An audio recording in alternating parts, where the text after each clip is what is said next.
Starting an LLC without an active business might sound unusual, but it's actually possible and can be a smart way to reserve a business name or protect personal assets for future projects.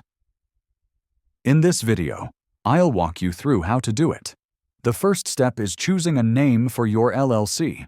Even if you don't have a business yet, your LLC name still needs to be unique and comply with your state's rules.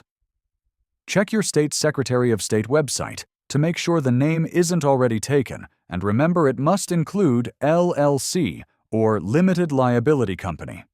Next, you'll need to file the Articles of Organization with your state.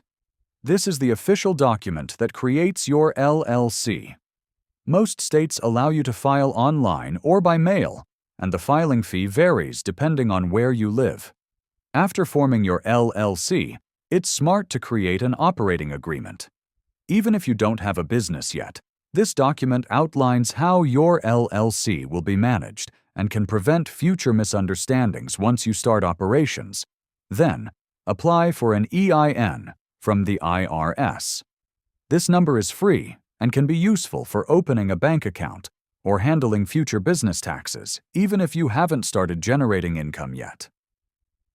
Finally, make sure to stay compliant with your state by filing any required annual or biennial reports to keep your LLC active. And that's it. If this guide helped you understand how to start an LLC without a business, go ahead and like this video and subscribe for more simple business tips.